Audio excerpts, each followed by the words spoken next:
Hello. How is everyone doing? Good? All right. My name is Jeff Mcnaughton, and I am the Senior Director of Industry here at the Toronto International Film Festival. I'm also the lead programmer of Primetime.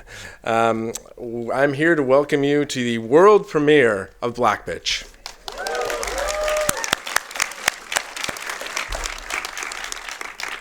To begin, we would like to acknowledge that tonight's event is taking place on the treaty territory of the Mississaugas of the Credit First Nation and the traditional territory of the Haudenosaunee, Anishinaabe, and Huron-Wendat. We are grateful to have the opportunity to work in the community.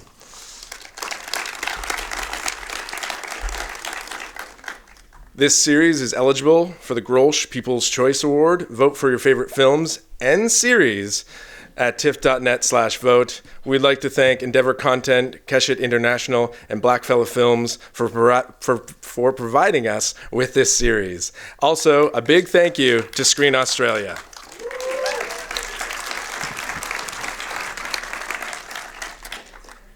Created by Rachel Griffiths, Rachel Perkins, Darren Dale, and Miranda Deer, Black Bitch tells the story of Alex Irving, a local Indigenous politician from Queensland, Australia, who is unexpectedly thrust into the national spotlight. Taking advantage of this scenario is Australian Prime Minister Rachel Anderson, who uses Alex as a symbol instead of who she really is, a true champion for Indigenous rights and a warrior fighting against systematic injustice. Playing these strong and complex female characters are Deborah Mailman and Rachel Griffiths, who are here tonight.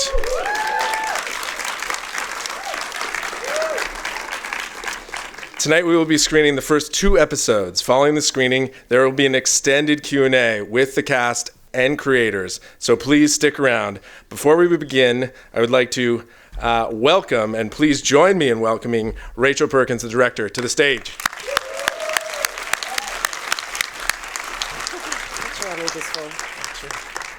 Thank you, Jeff. My name is Rachel Perkins. I'm from the Aranda and Kalkadoon Nations of Australia. It's such a pleasure to be here, and I'd like to acknowledge the traditional owners of Toronto, First Nations. I'd also like to acknowledge the Inuit and Métis people. There's a few people in the audience I'd like to thank for us being here. Firstly, Jeff Mcnaughton for selecting our show out of the many television shows in the world. When we heard we were in Toronto, we just felt incredibly privileged. So thank you so much. And also Cameron Bailey, of course, the director of the film festival, who comes to Australia and seeks out our work. I'd like to also acknowledge Jessie Winty from the Indigenous Screen Office. It's a pleasure to meet you, Jessie, and have you here. Thank you very much for having us. Jason Ryle, the director of Imaginative, is also amongst us, I hope. Jason's an old friend and a great man. We also want to acknowledge, of course, the people who got us here. And we'd like to acknowledge Atar from Keshet, who is our sales agent. Atar's been behind this project from the very beginning and has kept us aspiring to greatness. So thank you, Atar. You raised the bar for us. Screen Australia, of course, our major funding body, who have supported Indigenous content since their inception. They are leaders, global leaders in Indigenous filmmaking, and we are very proud to have their support. And I wanted to acknowledge Graham Mason, the CEO, who might be here, but if he's not here, he's somewhere having a meeting. Oh, where are you? Are you there? Thank you, Graham.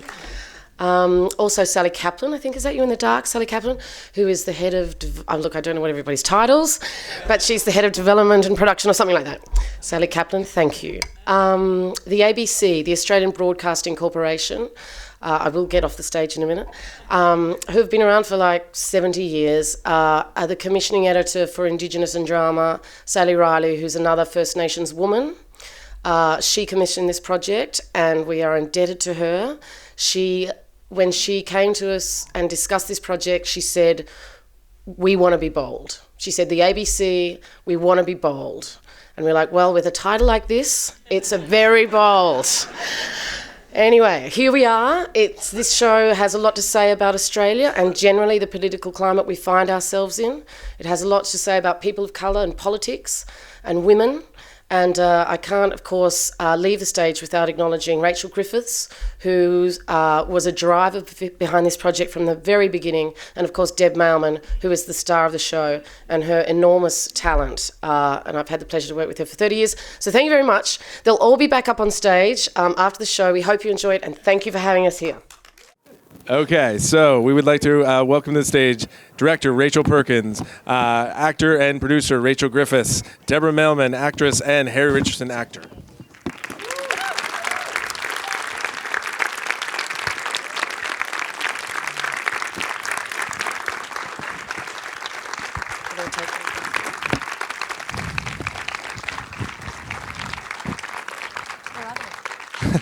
We're missing a couple. All right. It disappeared. Come on up. Come on up, team. It's too loud. The ovation was too loud.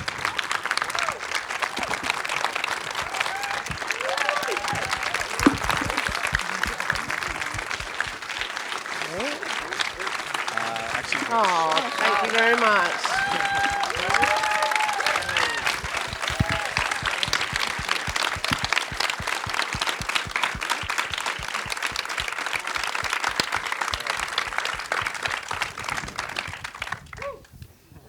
We also have the producers here as well, Darren Dale. You're not coming up. Why not? Darren, come on down. Come on down. Darren. And we also have the editor who's meant to be up here as well, but she's also not hiding too. All right, so I thought we'd start with a question for Rachel. Can you talk a little bit about your production company, Blackfellow Films, and what its mission is and how it took shape? So yes, we have a production company called Blackfellow Films. It was established in 1992, the year of the world's Indigenous people. And it's a private company. Darren, who refuses to get on stage, is the other company director with me. And our ambition is to create great Indigenous content and other projects as well, other projects that are non-Indigenous. But we had a vision to enable Indigenous filmmakers to make high-end work that speaks to a broad audience. And our central core business is telling Indigenous stories because our story has been very much overlooked in the narrative of Australia, similar to other colonised countries and minorities. So we make films and television to communicate that to the world and our country. Yeah. And we try and make money too. There's make that. art and employ people. There's a lot of Rachels on stage. Rachel Griffiths, congratulations. This was an amazing performance. And you were also behind the camera on this as well, in a producer role? Executive producer. Executive producer. Co-creator. And I believe I was told you developed this concept at the age of 27. Is that true? Yeah, but it's like someone wakes up and says, I've got an idea for a superhero, and he has like Spidey powers. Like it was a sketch. But yes, it kind of stayed with me, and as I guess I was trying to make sense of the world and how I saw women in politics and power treated, and the standards of which they had to perform at comparative to men their lessers, and also got more attuned as a white feminist that most women in power are white, and this title and the idea of an Indigenous woman being helicoptered in, which is kind of a signal of illegitimacy, I guess, bringing down the government, but that was it. The rest was waiting for a production company and partners like Rachel and Darren and Miranda Deer to see its potential. I knew it wasn't my story to tell because it was called Black Bitch. And I found the right pack of bitches to take it on. I'm including Darren in that. Yes, biggest black bitch of them all. My next question is for both Deborah and Rachel Griffiths. One of the cornerstones of this film is really the relationship between Alex and Rachel. Can you tell us a little bit about the preparation process that you went through as actors, especially in relation to one another? What was that preparation? We kind of didn't. That was it. I think that was it. We came with love and openness, and Yep. I took on this project in very much a supporting capacity as an actor, and Deborah Mailman, I think, is the most awarded Australian actor that's never had a leading role, which is a national crime. So I was, we didn't rehearse that much. It was like at all. Oh, one day. Remember you went on the block? Do we? Yeah, they walked around the block once. We did a kind of like the walk and talk because we wanted that at kind of speed. But there was a kind of, we were lucky to shoot like a lot of chunks in sequence. And our journeys are very private actually with each other. And I don't think in the arc, I would say that we may think we have empathy to the other's position, but actually in the turn of the series, they both have a kind of an understanding fail. So we didn't need to talk about that. And as a director, what kind of direction are you giving the actors in terms of where you want to take your vision? I cast, obviously, the people that I want to be in these roles, and then they bring it. And actually, as a director, I find what I do best is allow them the space to, do their best work. That's what I like to do. I like to support the actors and like to work out how they like to work, and then I'll work around them. Deborah and I have worked together for 20 years now, so we know each other pretty well. And I lean on her, actually. I find I lean on the actors more in some ways because I need them to bring the meaning and the understanding to the work of that character. So actually, in some ways, I'm guided by the actors. I know that sounds like I'm just being lazy. Maybe I am. But, I sort of rely on them to bring it out. And the only things we talk about is when there's like a question over... we will talk about the characters in depth in some ways in each scene, depending on if a question comes up or some dialogue that we feel unresolved with. And so we look at it in a very detailed way, only as necessary. And I just try and give them the space to do their work. You mentioned in the introduction, give a shout out to Jason Ryle, and the Imaginative Film Festival in Toronto recently published a media guide based off of Screen Australia's Pathways and Protocols Guide. For those who may not have heard of it, both publications provide best practices and guidelines for creators when depicting Indigenous content on screen. So my question is, what were some of the top-of-mind aspects of this that you were focused on when creating the show, and what did you have to get right? Well, native title is a real thing in our country, and a lot of our lands have mineral resources and other assets that people want to negotiate over from time to time. So, and it has a long system of native title. Well, actually it doesn't. It only came in 1993. So there's land councils and corporations out there that deal in native title and negotiate. So we had to base the land acquisition on that framework. And we did a lot of research into defence and how it works. And wherever we go to a community and shoot in that community, we are very engaged with that community. So we get permission to shoot on their land. We represent them in a way that represents their culture of that place. So it just brings authenticity to the work. It's, I think that's the great thing about Indigenous filmmakers. We have an authenticity, I believe, because we know ourselves very intimately. And that's why Indigenous people, I think, make great films about their own people. But that said, we're in quite a bit of, we're in a little bit of hot water in Australia because we've broken some rules, and there's been questions and challenges around the title. So if there was, I'm making up this fictitious Aboriginal rule book in my head, right? Because some people have said, you can do this, you can't do that. You know, you can do this, you can't do that. You can have this title, but you can't have it in a drama, it's got to be in a comedy. Or you can say, you know, you can say bitch here, you can say slut there, but you can't do it if it's not funny. Or, you know, whatever. So there's quite a few people who want to deal with us in this title, but it is deliberately provocative because it's got something to say about women, power and race. And we're throwing back, in a way, the racism back at our country by using this title. And it's confronting and it's meant to be. Oh, thank you. I know, I was seeing all these people of colour walking in the cinema, I'm like, oh my God, they're going to kill us. So it's good to have that response, and a positive response. It means a lot to us, so thank you. Deborah, across the 2 episodes, we see Alex enter into 2 very different yet equally complicated worlds, the Senate and the Land Council meeting. How did you approach playing Alex in these 2 different spaces?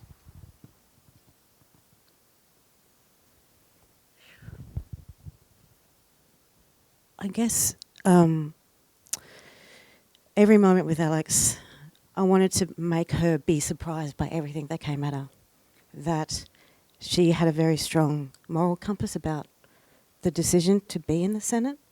I think she was really listened to the Prime Minister to say, if you want generational change, government will make that happen for you.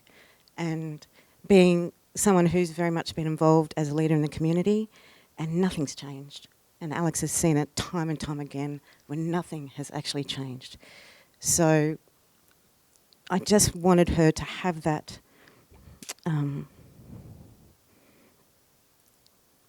I guess that real heart around why she's there in the first place. And then to be surprised by the games of politics. I love that she is against the rule, not against the rule book, she doesn't know the rule book and she doesn't really care to read it. And then to be surprised by, I guess, an alliance with the Prime Minister, to actually understand that there is a similarity in what they're trying to do as women, and wanting to be legitimate in their principles and their ideas and wanting to change. I think this relationship was really important with Jonathan, Harry, and you know, they just kept biting each other, which I really liked. And I hope I'm making sense here. Am I making sense? Completely. And all the things you're saying completely came across on screen as well. And, you know, so over the episodes, you'll actually see a very different Alex come out, particularly in episodes 5 and 6, where you see that real bitch. And it's fun as anything that I've ever played.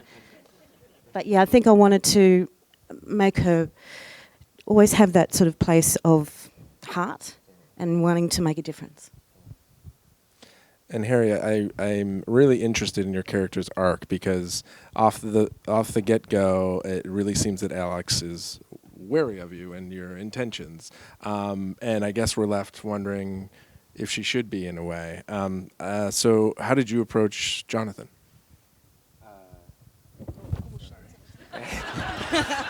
Right. So, well, we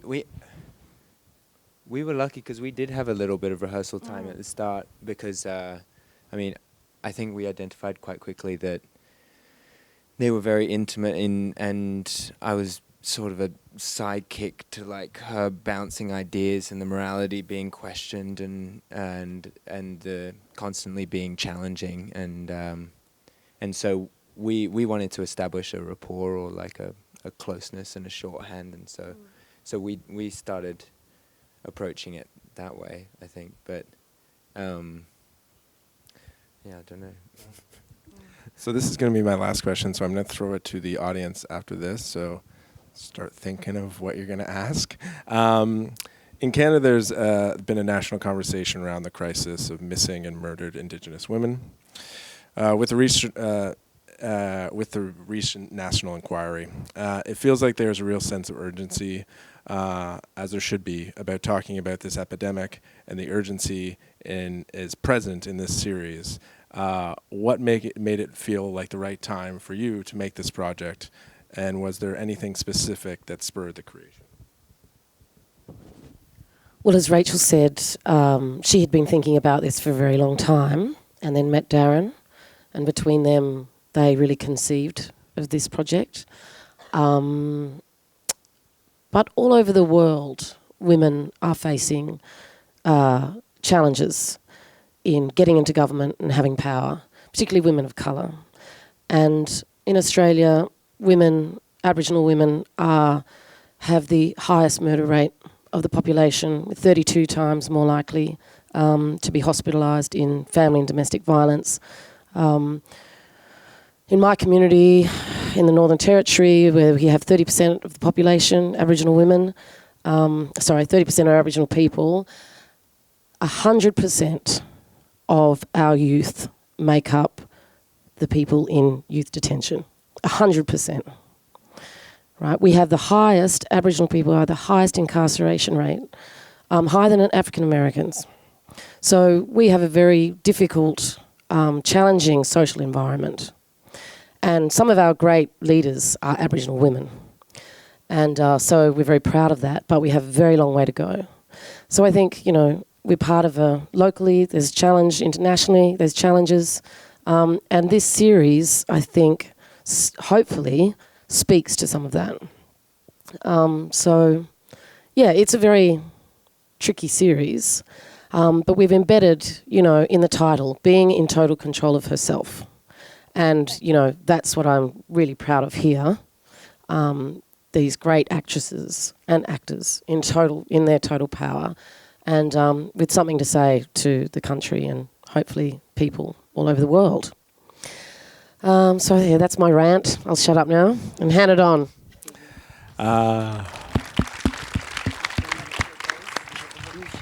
So before we throw it to the audience, so do raise your hands. There will be volunteers with microphones that will come to you. I know we started to chant earlier, and we can do it again, but I would really love Darren to come up. No need, exactly. No, I'm going to stand up. So come on.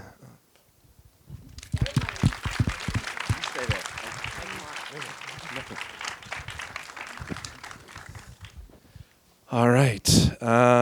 So why don't we start back there, up in the center? Is there a mic runner that we can get to? All right. Well, is Netflix here? Because if they are, we'd really like them to buy our series. Or CBC. Or CBC? Yeah, CBC. Or CBC?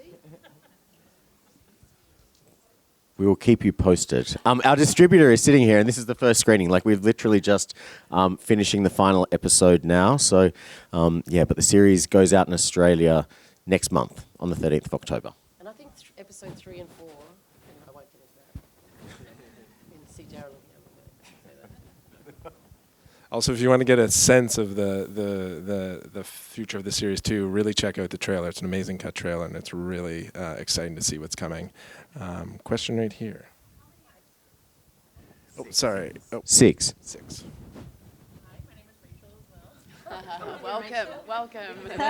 Why don't you come on stage as well? I'm a filmmaker too, and I'm just starting out.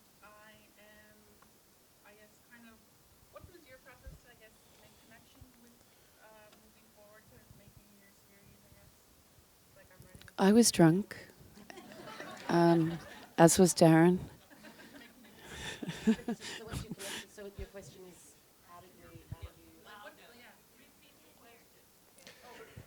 how did we all connect up to, for this to occur? Well, Darren and Rachel Vince have Gilligan been together had in a dinner. business. Yes, so that they had a mission. They've had a company with an extraordinary history of successful, groundbreaking Australian fiction and non-fiction work that has exported well beyond any notion of niche content. And I would just, say, if I may, Darren, that I think smart people are open to the best idea in the room, and that night Darren thought he heard it. And he was open. I had pitched this to so many people, and most of the time it was like, who would watch that? Or nothing, or do you know what I mean? And so I think partly it's like be curious. And I mean, I'm just a dumbass actor, and that was the look I got most of the time I've ever pitched content. It was like, why is the actress trying to tell us an idea, you know? And then I said to the actress as we were developing it, I said, "So you know that you have to be the Prime Minister?" And she's like, "What? I'm not really. I'm not the Prime Minister." So we worked on that for quite some time, and it felt like Rachel had to be the Prime Minister, but like she hadn't thought of herself as being that. And she's fearless in the stories that she wants to tell. And I think the two actors, the two female leads with Harry, I think their commitment to the show and to this work, they really wanted to say something extraordinary. And I think on screen, they are all incredible. And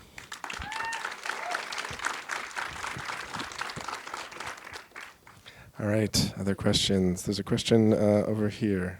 I just wanted to say this is superb, and I'm very proud, and I thought the acting was spectacular. oh, thank you so much. All right, next question with the white. I sat back here with tears in my eyes watching this film. I just want to say thank you from the bottom of my heart. I had a visceral reaction to the film. My name is Jill Andrew, and I am a new politician. I'm a Black lesbian politician. Woo!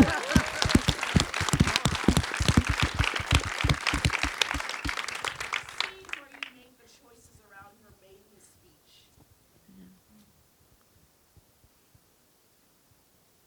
It was just very powerful. That negotiation between sense of self and sense of team and identity, and the choices that you have to make. This film captured it beautifully, beautifully. And I say thank you. And I sit here because I want every school to see this film. I want every woman of color to see this film. I represent Toronto St. Paul's. I'm a member of the NDP party. And I want to do anything I can to show this film. It is powerful, and we need to see it. Everyone needs to see it, especially Black, racialized, Indigenous women and girls. We need to see the film over and over again. Thank you. Thank you. Thank you very much. Thanks for speaking out, and thanks for putting your hand up. It means a lot. There's a question right here with the jacket there. Yes. So in a lot of places in the world, Black and Indigenous people are the same, synonymous. And in North America, oftentimes we're identified as different groups, like Black people and Indigenous people. And I wondered if you have any thoughts on what the series brings to that conversation about us, like not being different or the similarities. Yeah, like I think, something I think in all of the work that we make, that we try, yes, of course, we're different, our experiences are different. I guess what we try and always speak to is our shared humanity, like us as all people. And I think that's something that we really try to do in the work that we make, is that we want to tell stories that are just about people. And I think if we can, look at our commonality more than our difference sometimes, we can speak more powerfully, and I think that sort of authenticity is about like creating truthful characters. But of course, like we are different, like our experience is different. My experience as a gay Aboriginal man is different to Deb's experience or Rachel. Like I think we're all so different. So, but I think like humanity and our shared emotional ties is what we want to talk about. And that's what we want to make stories for, to, speak to everyone. I just want to speak to one thing. It's also aside on the female thing, and as a colonised country, as was Canada, but we were also a penal colony, which I'm not sure if you were. You were not.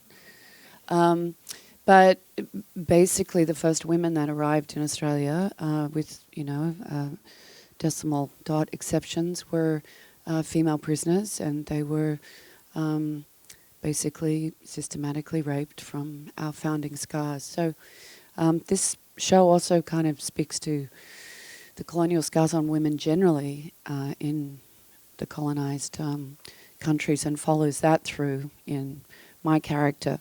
And, for many episodes we think that we would have very little in common, and there's kind of one episode that really actually reveals the kind of shared battle that we have that is not Indigenous or about blackness. It is actually just that we have vaginas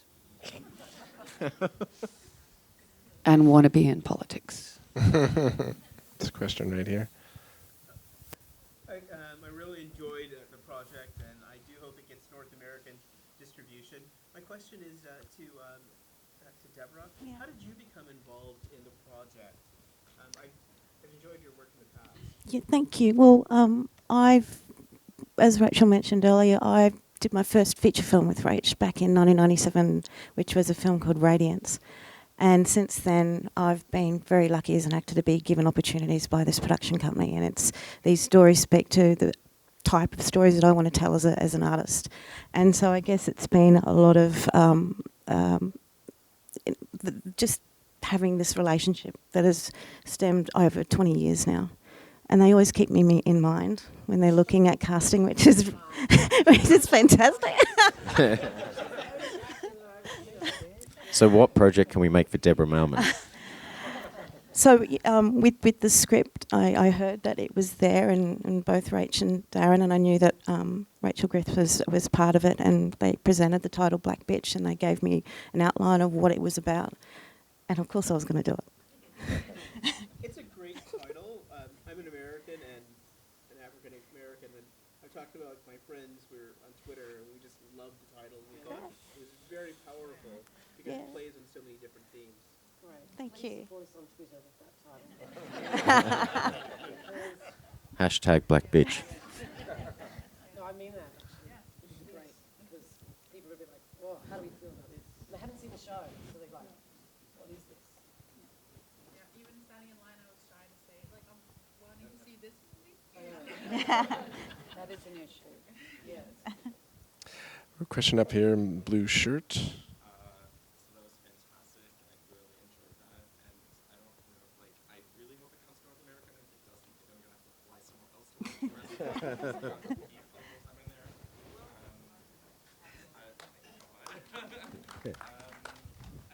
I wonder when each of you watch that, as we all did now, how does it resonate with you, or if you describe it in one word, what do you feel when you watch it?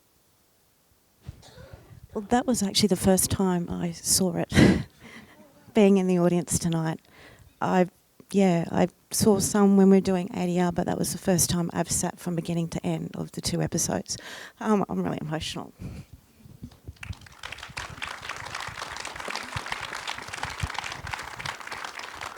And I'm actually so incredibly proud of what we have done.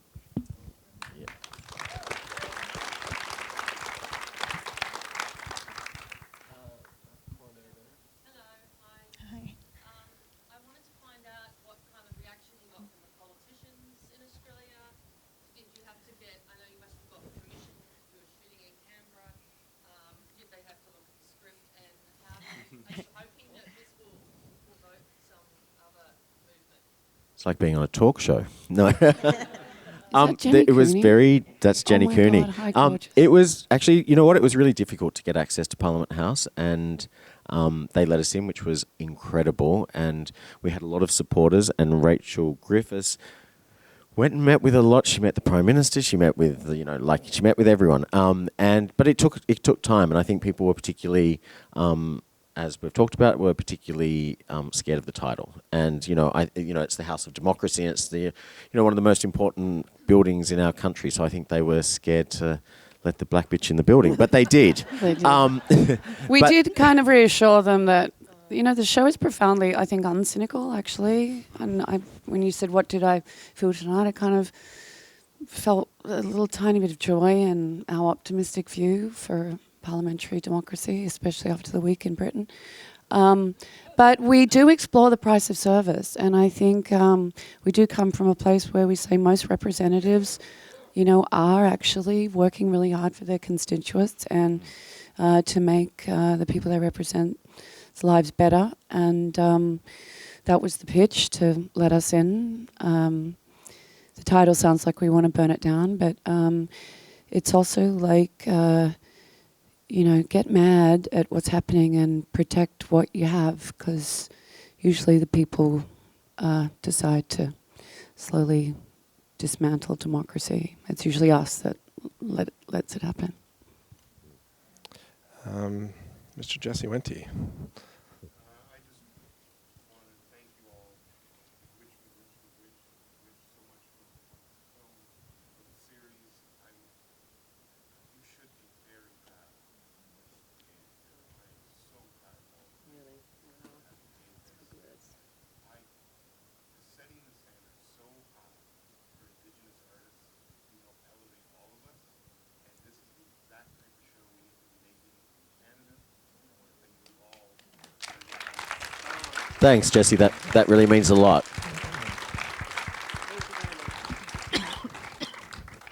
It's a question in the center here. Yes. You. I just wanted to say, Deborah, I've watched you for 20 years. I'm from Townsville. Hey! She said, you've got to go and see this girl, Deborah, in this play, Radiance, when you were touring. Wow. I went to see it. I was blown away by you. I've watched everything you've ever done. You're amazing and small poppy. Amazing. Oh, you saw that too. And what Wow. Rachel Perkins just said then about finally you are in a lead role in the best show in Australian television.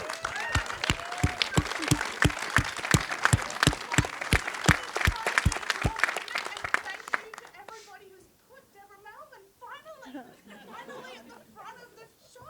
It is just such a joy to watch you, and I just really hope that now the whole world gets to see it. Yes. Thank you so very much. Thank you so much. And you know what? I just want to say one thing too, because you know what? The whole world, like when we can't make these shows without, we're incredibly well resourced to make this show. It's the biggest budget that we've ever had to make a TV series.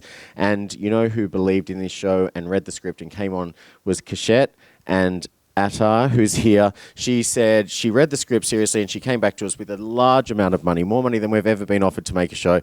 And I want to really thank her, because it was sort of the world saying, you know what, Deborah Mailman's extraordinary and these scripts are great. And I just want to thank Kashette for believing in telling this story about women.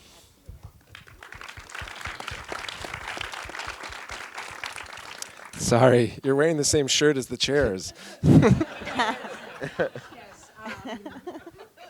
I'm Pro Tribe. I'm from central Queensland. And Whereabouts? I grew up in I was a bit closer to the coast than Winton, but yeah. That the landscape just killed me. Every time I look at it, I'm like, oh, I want to go home, because it looks so beautiful. But I think the people from outside of Queensland don't realize how daring it is that they set this where they did, because one of our major Queensland politicians, I'm dying to hear what her response is going to be to this, especially the little piece about the Indigenous sacred grounds and that kind of thing. She made a very, very unnecessary remark about that, I think last week or the week before. And I think that is time that this kind of thing was shown in Australia and in Queensland particularly, so that people there who sometimes had very, very, very conservative views and stick to who they voted for generations can come around and look at the situation in my home state in a more realistic way and in a way that leads to some change for the people, the Indigenous people, and for the rest of us as well. I work in youth justice here in Canada, and I know only too well the problems that they have. I've done a couple of locums in, would you believe, Ipswich? Yay, call me. No. But, yes, it's a very, very troubled group that people are trying very hard to help. So I'm dying to find out what ends up happening to the young girl, You have to wait till it comes to Canada. But I mean, that's what's going to be the big draw for me, is seeing what happens to the young girl, because the fate of Aboriginal youth is very close to my heart. Well, unfortunately, we're out of time for questions, but I just wanted to give this amazing cast and crew and directors on stage a huge congratulations. Thank you, Jeff, for having us. Thank you. Thanks, everyone, for coming. Thank you. Thank you very much, audience.